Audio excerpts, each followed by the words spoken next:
Very good morning, dear students. Hope you are safe and sound. Dear students, today I am going to restart the chapter development, and these are three very important questions. So now I am going to start first question, and that is, what is body mass index? Right ways to calculate your BMI. So dear students, this question is very important, and 3 times or 4 times this question has been asked in 10th board examination. Okay. So dear students, you know that apart from income and education, health is also one of the most important features of development. Question arises that how we can decide that certain country or state is healthy or not. So we have BMI that helps to figure it out. First, let's try to understand its definition. So dear student, BMI is a measure that uses your height and weight to work out whether you are healthy or not. So these are 3 very basic points, and with the help of these points I am going to describe all the things. So first of all, we take our weight in kilogram. Okay, first step is that we have to take our weight in kilogram. Second is height in meters, and then we have to take our height in meters. Okay, and third is division of weight into a square of height.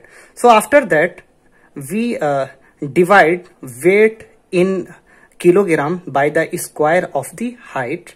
The number we will get will be our BMI. Okay, for example, your weight is 47 kilogram.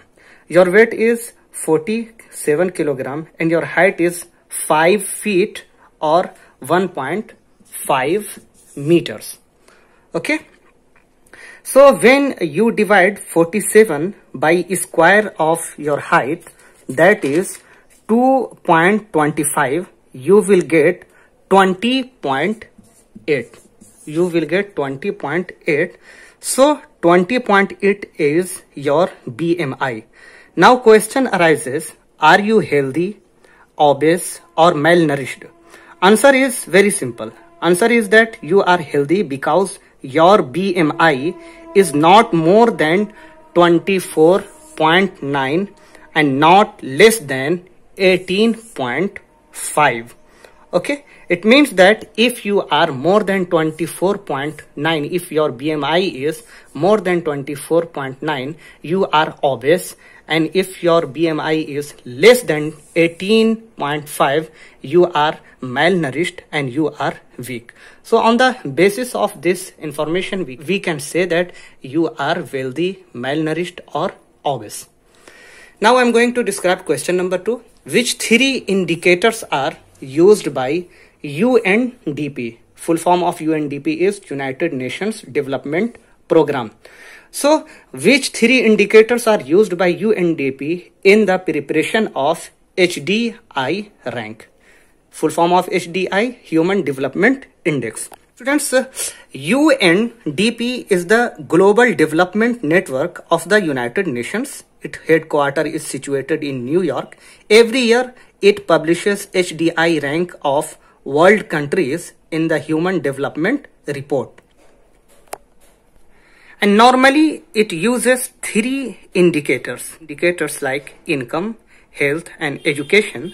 On the basis of that, it provides HDI rank.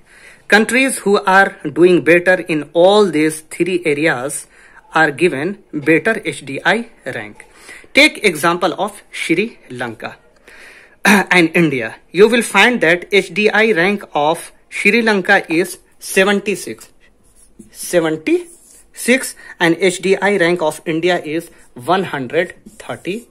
Okay, according to, first we should take first indicator, that is income. In the year of 2011, per capita income of Sri Lanka was 11,326. Okay, so per capita income of Sri Lanka was 11,326, while per capita income of India was only 6,353. Okay, now second, we should take second indicator, that is health. A baby at the time of his birth is expected to live 75.5 years in his life in Sri Lanka due to good health care. Okay, good health care. But a baby is only expected to live for 68.8 years in his whole life in India due to lack of good health care. Supposes how bad healthcare system is found in India. Third point, education. So we should take third indicator, that is education. People aged 25 years spend 10.9 years in Sri Lanka in schooling, while people aged 25 years spend only 6.4 years in India. So on the basis of this data, you have understood that what is the condition of income, health and education in India. So Sri Lanka has done far better in these two sections. Therefore, HDI rank of Sri Lanka is 76 and HDI rank of India was 100. HDI rank of India was 130 in 2018. And dear students, now I am going to describe question number 3. Why number of scientists have been warning that present type of development is not sustainable development. So, dear student, you know that development is necessary for overall growth of a nation, but it should not be after sacrificing future of coming generation. Therefore, number of scientists are very concerned about need of future generation because we have been continuously damaging our environment and exploiting natural resources in indiscriminate manner. Here are few examples. So first point is overuse of groundwater. Recent evidence has suggested that groundwater is under serious threat in India.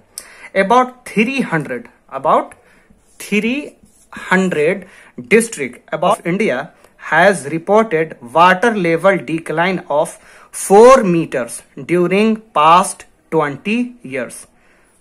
And 60% of India will face the same problem in next 25 years if present way of using this valuable resource, that is water, continues like this. Okay. So second point is exhaustion of crude oil. You know that petroleum is one of the most important natural resources. According to a report, Middle East is going to exhaust its petroleum reserves in coming 70 years, in next 70 years. Okay. After 70 years, there would not be any petroleum in Middle East. If we talk in international sense, we can say that within 50 years, petroleum reserves would be end up in the world. Understood?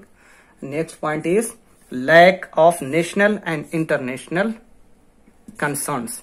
So it is happening due to national and international negligence of resource consumption. So sustainable development is only way out to fight with this challenge. So dear students, you have understood what is the importance of development in our life, what is the meaning of development, and what is sustainable development. Why it is very important to conserve our natural resources so that coming generation also can get direct benefit from these resources. I hope that you understood all the points. If you are having any doubt, any confusion, you can ask me question in CW group. Thank you. Bye for now. Khuda Hafiz.